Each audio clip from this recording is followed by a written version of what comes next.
We're bringing in the champion from last year, 2012, Matt Dobyns. We call him the Dobinator, the head professional at Fresh Meadow there in Lake Success, New York. That's right, Thanks Michael. for coming in, my friend. Thanks for having me. Always a pleasure. Yeah, and I'm loving the hair. It looks really good. Oh, God. Yeah, we're just hoping the rain doesn't show up. It's show business, you know. What an unbelievable week you got to enjoy last year, huh? Let's talk a little bit about that. Unbelievable. You know, winning the tournament, breaking Sam Snead's record, PGA championship. I won a golf cart. I won an Omega watch. Yeah, let's get Goes to the on and on. one. I mean, why do we want to just brush by that, huh? That was a pretty good shot. Well, you know, sometimes you get a good number, and sometimes it goes as planned. It doesn't happen very often, so when it does, you got to kind of savor it, which is why I took the cart, did some special things to it, so the members and guests at Fresh Meadow can enjoy it, and we're having a great time with it. Terrific. All right, well, we want everybody to have a great time with how to hit this ball a little bit farther, and you are the man. So I'm going to get back here, and we're just going to talk about the things that you think are critical to hitting this ball long. Right, so first of all, you have to have speed to hit the ball a long way. There's no getting around it. The club head's got to be moving faster. So you then have to identify what components kind of contribute to that.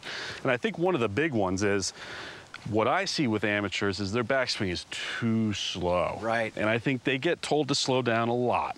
And when that happens, they go slow, slow, slow, slow, and then all of a sudden at some point up here, they realize they got to hit it. Show us what that might look like here. So when they're setting up. That would be, okay, I'm setting up, everything's pretty good. Now I'm going to go slow, slow, slow, slow, slow, slow, slow, and then I'm going to change directions very, very quickly. And that's when people say, wow, well, your downswing's too fast. It was too quick, right? So then they get even slower. Yeah, out of sync. Yeah, exactly. Out of sync is the perfect way to put it. I would suggest, well, you know, making your backswing much faster. And I'm talking, now it's not for everybody, but I'm talking much faster. And this goes directly to distance. So I would say, if I was going to hit the ball as far as I could, step one would be making the club head move fastest going back. And in transition, it won't look like such a dramatic change of direction. So that would look something more like this.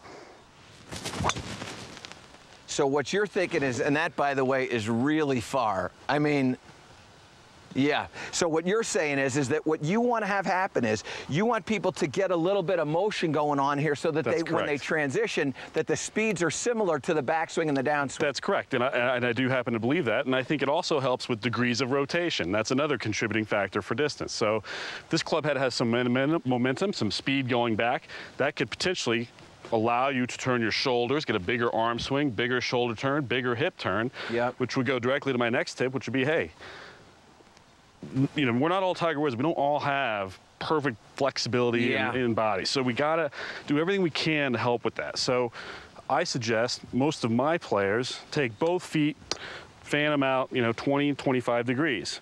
The back foot being fanned out is going to allow my right hip to turn for longer. My legs will change flex. That's going to allow my hips to turn for longer and my upper body to turn for longer. Both critical. So by taking that back foot and open it up, that's going to allow everything to have a gretter range of motion. That's correct. Okay. The longer you arc, the greater potential for speed.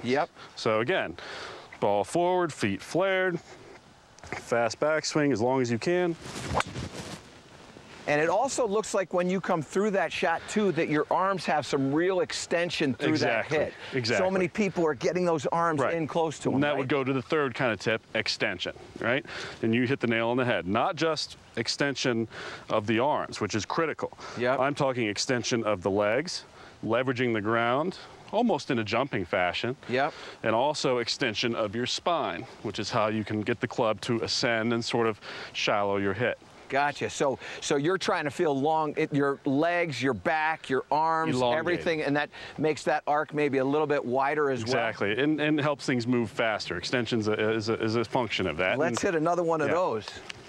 I'm going to get back here. I don't want to get caught up in that wind tunnel that you're creating with the club head there. So if I'm in a tournament and I got to get to a par 5 and 2, I'm taking a little bit wider stance than normal, bigger platform, maybe a little more weight shift. Both feet are flared. I'm turning fast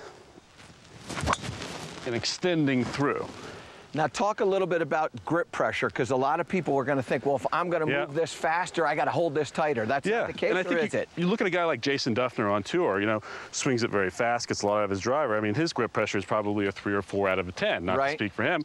But, and I think that's, you know, you see that fast waggle, it doesn't have to be tight to be fast. Okay. I would think tighter, the slower you are, so more controlled. So how do you remind somebody beforehand? Are you saying to yourself before you do this, don't hold this too tight? What's the I think that goes into your process in terms of your routine, right? In terms of how you prepare. So I've got wide, my feet are flared, and I'm attempting to loosen my wrist joints, you know, in my hands and my arms, so I can load them as much as I can. I think, you know, you see most good players have some sort of motion before the hit. Yep. Nobody is static. And I think when you're static, that's when tightness kind of gets introduced. Yep. So there's some fluidity in there, so when the club gets back. And it almost looks like your feet are kind of moving as well. I mean, do you like to see the feet kind of moving around a little bit just to get some movement, motion? Yeah, I mean, I think I don't like the idea of being static ever. Yep. I like the idea, and I think you see most good players get in there, with the exception of putting. Yep.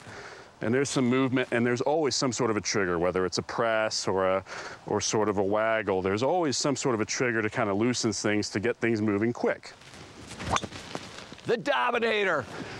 You are the best, my friend. Thank you so much. Congratulations again on an unbelievable week last year, and I know you're having a great time. All right, we've got it going far. Now we got to get it in the fairway. We've got Rob Labritz, from one Met PGA professional to another.